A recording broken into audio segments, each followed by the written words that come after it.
ওয়ামান আমেলা বিহি উজেরা, কোরআন যারা পড়বে আর আমল করবে, ব্যক্তিতে, পরিবারে, সমাজে ও রাষ্ট্রে যারা মেনে চলবে, ওই রাষ্ট্রের মধ্যে চুরি, ডাকাতি, জেনা, ব্যভিচারের ভয় থাকবে না। সুবহানাল্লাহ বলো। সন্ত্রাসী তো থাকতেই পারবে না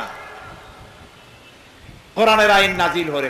কারণ হচ্ছে সন্ত্রাসের ব্যাপারে কোরআনে কারীমের মধ্যে আল্লাহ রাব্বুল আলামিন সূরা মায়েদার মধ্যে সন্ত্রাসীদের শাস্তির কথা বলেছেন।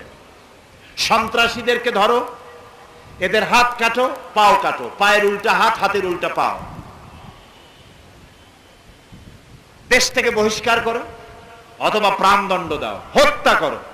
কারণ সন্ত্রাসীরা মানুষ না, সন্ত্রাসীদের বেঁচে থাকার কোনো অধিকার নাই, এদেরকে হত্যা করো। এটি কোরআনের আইন। এই আইন চালু আছে বলেই পৃথিবীর মধ্যে সব থেকে নিরাপত্তার দেশ হচ্ছে সৌদি আরবিয়া। এটা কি আমি ভুল বললাম না ঠিক বলেছি? যাই দেখেন, আল্লাহ তাআলা বলছেন আওয়ালাম ইয়ারাও আন্না জাআলনা হারামান আমিনান, দেখতে পাও না আমি হারামকে কিভাবে নিরাপত্তার শহর বানাইছি? আমি পার্লামেন্টে বলছি, এর আগের সরকারের আমলে পার্লামেন্টে আমি বলেছি, আপনারা যারা নেতা নেত্রীরা হজ করতে যান, উমরা করতে যান, যাই আনেন কি, করেন কি?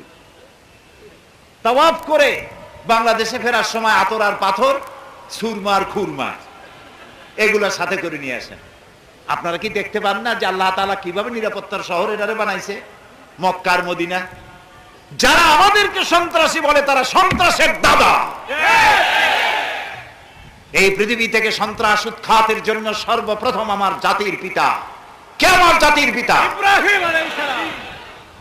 বাপ বেটা দুজনে মিলে আল্লাহর ঘর তৈরি করলেন, আর সন্ত্রাস বিরোধী দোয়া সর্বপ্রথম তিনি করলেন।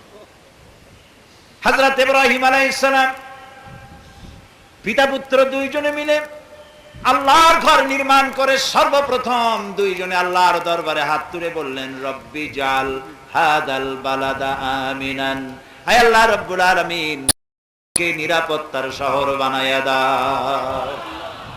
আর নিরাপত্তাই হচ্ছে সন্ত্রাসের বিপরীত কথা।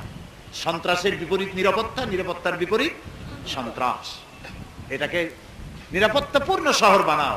ইব্রাহিম আলাইহিস সালামের দোয়া কবুল হয়েছে না হয় নাই? সাথে সাথে হয়েছে। আল্লাহ তাআলা বলেছেন ওমান দাখালাহু কানা আমিনান, যেই ঢুকবে সেই নিরাপত্তা পাবে। মক্কা মদিনায় লোকেরা যায়, সুন্দর পুরুষ সুন্দরী মেয়ে লোক কারে কয়? মক্কা শরীফে দেখা যায় মানুষকে আল্লাহ কত সুন্দর বানায়। সুবহানাল্লাহ।